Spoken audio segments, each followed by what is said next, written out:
Let me lay out the current mission in Afghanistan. I was asked to authorize, and I did, 6,000 U.S. troops to deploy to Afghanistan for the purpose of assisting in the departure of U.S. and allied civilian personnel from Afghanistan and to evacuate our Afghan allies and vulnerable Afghans to safety outside of Afghanistan. Our troops are working to secure the airfield and to ensure continued operation of both the civilian and military flights. We're taking over air traffic control. We have safely shut down our embassy and transferred our diplomats. Our diplomatic presence is now consolidated at the airport as well. Over the coming days, we intend to transport out thousands of American citizens who've been living and working in Afghanistan.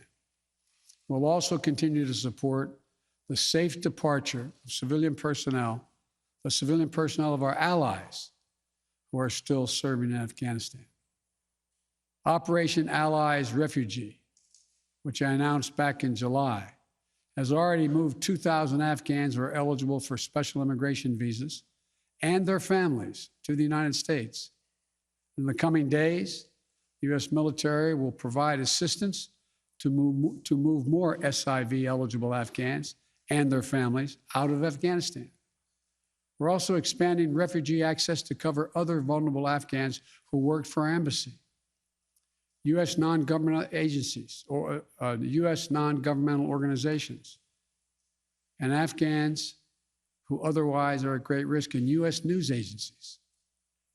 I know there are concerns about why we did not begin evacuating Afghans civilians sooner. Part of the answer is some of the Afghans did not want to leave earlier, still hopeful for their country.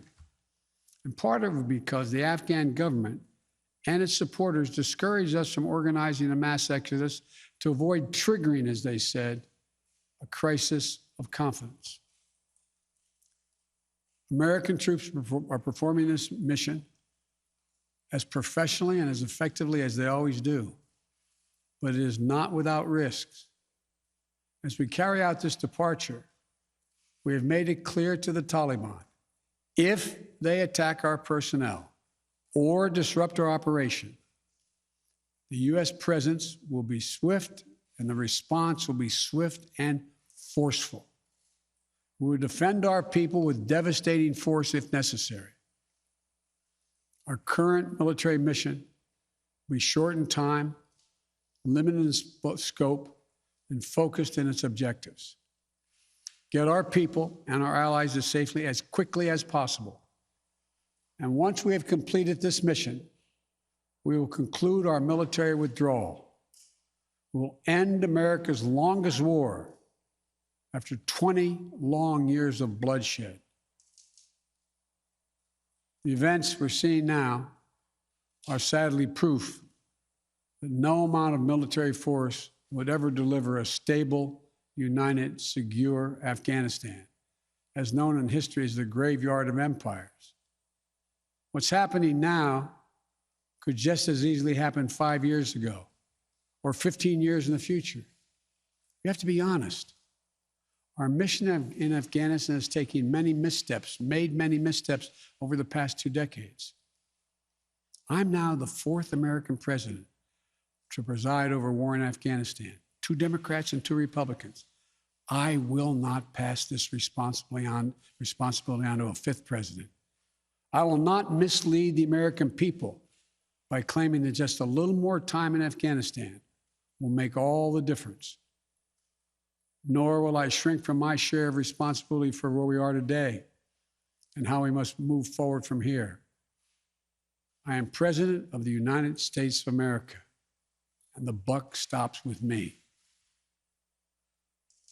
I'm deeply saddened by the facts we now face, but I do not regret my decision to end America's warfighting in Afghanistan and maintain a laser focus on our counter-terrorism missions there and other parts of the world.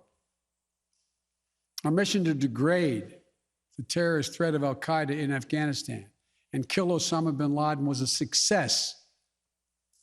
Our decades-long effort to overcome centuries of history and permanently change and remake Afghanistan was not, and I wrote and believed it never could be.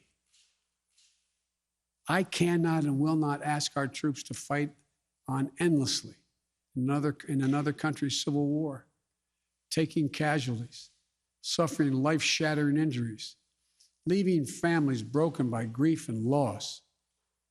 This is not in our national security interest. It is not what the American people want. It is not what our troops, who have sacrificed so much over the past 2 decades, deserve.